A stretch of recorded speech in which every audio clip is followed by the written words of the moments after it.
Welcome everyone, this is Anire. In this episode, we'll discuss how to improve infertility. Let's roll the intro. Yeah, I've been running and running to keep it 100. It's all that I wanted, but lately I don't get the stomach. The higher the summit, the harder the plummet. They know me all over this planet. I'm just a man and I can't understand it. Proud that I win and I did it myself. Alright, so पिछले कुछ time से infertility की problem बहुत ज़्यादा common हो गई है और इस रीज़न के कारण बहुत सारे लोग बहुत ज़्यादा डिप्रेस हो जाते हैं। तो आज के एपिसोड में हम जानेंगे कि इनफर्टिलिटी क्या होता है, इसके रीजंस क्या क्या है और कुछ आसान सोल्यूशन जिसको अगर आप अपने लाइफ में इम्प्लीमेंट करेंगे तो आपको गुड न्यूज़ बहुत जल्दी मिल जाएगा। और वीडियो स्टार्ट करने के पहले एक छोटा सा रिक्वेस्ट, अगर आपने मुझे अभी तक इंस्टाग्राम पे फॉलो नहीं किया तो डिस्क्रिप्शन में लिंक होगा, वहाँ जाके ज़रूर फॉलो करिएगा। और पिछले कुछ महीनों से मैं इस चैनल पे बिल्कुल भी एक्टिव नहीं था बिकॉज आई वॉज ट्रैवलिंग। तो अगर आपको ट्रैवल व्लॉग्स देखना पसंद है तो हमारा व्लॉगिंग चैनल ज़रूर सब्सक्राइब करिएगा, लिंक उसका डिस्क्रिप्शन में होगा। एनीवेज स्टार्ट करते हैं आज का एपिसोड। सबसे पहले आसान शब्दों में समझते हैं कि इनफर्टिलिटी होता क्या है। जब भी आप बेबी प्लान कर रहे हैं और 1 साल या फिर उससे ज़्यादा टाइम तक आप बिना कॉन्ट्रासेप्टिव के फिजिकल रिलेशनशिप बना रहे हैं लेकिन आपकी जो पार्टनर है वो कंसीव नहीं कर पा रही है, और ये जो फेज़ है इसे हम इनफर्टिलिटी बोलते हैं और इसमें मेल एंड फीमेल दोनों ही रिस्पॉन्सिबल होते हैं।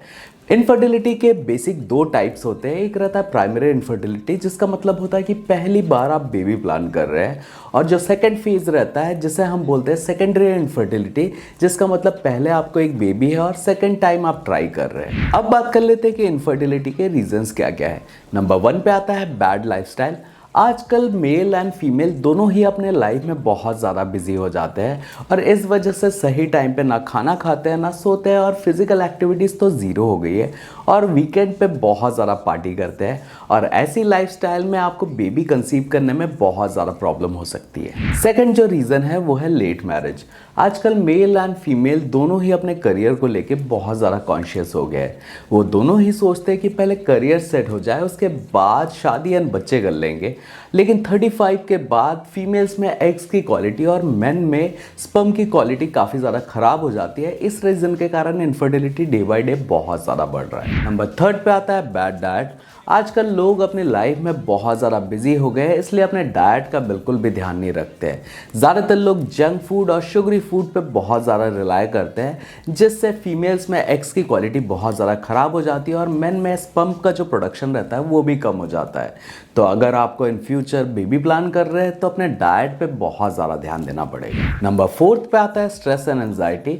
आजकल की बिजी लाइफस्टाइल में ज़्यादातर लोग बहुत ज़्यादा टेंशन में रहते हैं, और जब भी आपको स्ट्रेस होता है तो फीमेल्स में एग्स की क्वालिटी और मेन में स्पर्म की क्वालिटी बहुत ज़्यादा ख़राब हो जाती है, और स्ट्रेस एक मेजर रीज़न है आपकी इनफर्टिलिटी का। नंबर 5 पे आता है बैड हैबिट्स। आजकल मेल एंड फीमेल दोनों ही बैड हैबिट्स के शिकार हो जाते हैं, जैसे कि स्मोकिंग एंड ड्रिंकिंग। और जब भी आप smoking and drinking regular basis पे करते हैं, इससे फीमेल्स के एग्स की क्वालिटी और मेन में स्पर्म की क्वालिटी बहुत ज़्यादा ख़राब हो जाती है, और स्मोकिंग एंड ड्रिंकिंग करने से इन फ्यूचर मेन में इरेक्टाइल डिसफंक्शन की भी प्रॉब्लम आती है, जो मैं पहले के वीडियो में बहुत बार कवर कर चुका हूँ। नंबर 6 पे आता है नो फिजिकल एक्टिविटी। आजकल की बिजी लाइफस्टाइल में ज़्यादातर लोग बहुत ज़्यादा बिजी हो गए हैं और इसलिए उनके पास फिजिकल एक्टिविटी का कोई भी टाइम नहीं रहता। ज़्यादातर लोग कॉर्पोरेट स्लेव बन के रह गए और उनका एक फिक्स रूटीन रहता है कि ऑफिस जाना है, घर वापस आके खाना खाना है और सो जाना है, और रोज़ के रोज़ वो सेम ही रूटीन फॉलो करते हैं, और इस बीच में उनके पास आधे घंटे का भी टाइम नहीं होता या फिर वो निकालना नहीं चाहते जिसमें वो कुछ ना कुछ फिजिकल एक्टिविटी करें जिससे वो ज़्यादा फिट रह सके। अब बात कर लेते हैं कुछ आसान सोल्यूशन जिसको अगर आप अपने लाइफ में इम्प्लीमेंट करेंगे तो आप इनफर्टिलिटी से छुटकारा पा सकते हैं। नंबर 1 पे आता है फिक्स योर लाइफस्टाइल। आजकल की बिजी लाइफ में ज़्यादातर लोगों का जो लाइफस्टाइल है वो बहुत ज़्यादा ख़राब है। सही टाइम पे वो खाते नहीं, सही टाइम पे वो सोते नहीं और अपने आप को बिल्कुल भी खुश नहीं रखते। तो सबसे पहले आपको सही टाइम पे एक न्यूट्रिशियस फूड लेना चाहिए, साथ ही में अपने स्लीप साइकिल को इम्प्रूव करना चाहिए और अपने आप को बहुत ज़्यादा खुश रखना चाहिए, तभी जाके इन फ्यूचर आप इनफर्टिलिटी से छुटकारा पा सकते हैं। नंबर 2 पे आता है follow a nutritious diet. Nutritious diet का मतलब होता है आपके डाइट में सही प्रोपोर्शन में सारे न्यूट्रिएंट्स का होना, जैसे सही प्रोपोर्शन में मैक्रो एंड माइक्रो न्यूट्रिएंट्स का होना, बिकॉज ज़्यादातर लोग आजकल junk food and sugary food पे रिलाय करते हैं। तो आपको जंक फूड और शुगरी फूड से दूर रहना है और एक न्यूट्रिशियस डाइट प्लान फॉलो करना है, या फिर किसी अच्छे न्यूट्रिशियनिस्ट को हायर करिए जो आपके लिए एक अच्छा डाइट प्लान प्रिपेयर करके दे। नंबर 3 पे आता है मेडिटेशन। आजकल की बिजी लाइफस्टाइल होने की वजह से ज़्यादातर लोग एंजाइटी एंड स्ट्रेस के शिकार बन जाते हैं और इस फेज़ में बेबी कंसीव करने में बहुत ज़्यादा तकलीफ होती है। और अपने मेंटल हेल्थ को इम्प्रूव करने के लिए रोज़ के रोज़ आपको 10 से 15 मिनट तक मेडिटेशन करना चाहिए। मैंने ऑलरेडी मेडिटेशन के ऊपर एक डिटेल वीडियो बना के रखा है, आई बटन में उसका लिंक दे दूंगा। तो अगर आपको मेडिटेशन सीखना है तो उस वीडियो को ज़रूर देखिएगा। नंबर 4 पे आता है फिजिकल एक्टिविटी। आजकल की बिजी लाइफस्टाइल में ज़्यादातर लोग कोई भी फिजिकल एक्टिविटी नहीं करते हैं, तो आपको 40 से 60 मिनट तक कोई ना कोई फिजिकल एक्टिविटी में अपने आप को इन्वॉल्व करना पड़ेगा, जैसे रनिंग, जॉगिंग, साइकिलिंग या फिर वेट लिफ्टिंग। और योगा करने से भी इनफर्टिलिटी में बहुत ज़्यादा बेनिफिट्स मिलते हैं, इसलिए आपको कोई भी ऐसी फिजिकल एक्टिविटी अपने लाइफ में इंट्रोड्यूस ज़रूर करना चाहिए। नंबर 5 पे आता है क्विट योर बैड हैबिट्स। अगर आपको कोई बैड हैबिट्स है जैसे कि स्मोकिंग या फिर ड्रिंकिंग, तो आपको जल्द से जल्द अपने बैड हैबिट्स को छोड़ना पड़ेगा। बिकॉज जब भी आप कोई बैड हैबिट्स करते हैं जैसे स्मोकिंग या फिर ड्रिंकिंग, इससे फीमेल्स के जो एग की क्वालिटी रहती है वो ख़राब होती है और मेन में जो स्पर्म काउंट रहता है वो भी कम होता है।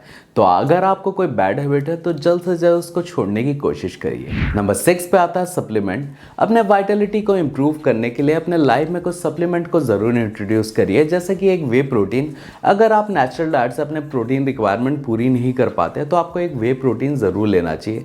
साथ ही में मल्टीविटामिन, ओमेगा 3, शिलाजीत, अश्वगंधा और ZMA, ये सारी चीज़ें लेने से आपके स्पर्म क्वालिटी में काफ़ी ज़्यादा सुधार आएगा, जिससे इन फ्यूचर आपको गुड न्यूज़ मिल सकता है। तो ये रहे कुछ आसान सॉल्यूशन जिसको अगर आप अपने लाइफ में इम्प्लीमेंट करेंगे तो आप इनफर्टिलिटी से छुटकारा पा सकते हैं। और फिर भी अगर आपकी प्रॉब्लम ठीक नहीं हुई तो किसी अच्छे डॉक्टर को ज़रूर कंसल्ट करिए। और इन फ्यूचर अगर आपको इनफर्टिलिटी के ऊपर एक परफेक्ट डाइट प्लान चाहिए तो कमेंट सेक्शन में कमेंट करिए और मुझे इंस्टाग्राम पे फॉलो करिए, बिकॉज इंस्टाग्राम में जाके आप डायरेक्ट क्वेश्चन पूछ सकते हैं। साथ ही में जो रेड कलर का सब्सक्राइब वाला बटन है उसे प्रेस कर दीजिए, बाजू वाला जो बेल आइकन है उसे प्रेस कर दीजिए। Hope you like this video. If it did then please like, share, subscribe our YouTube channel. Keep pumping, step less.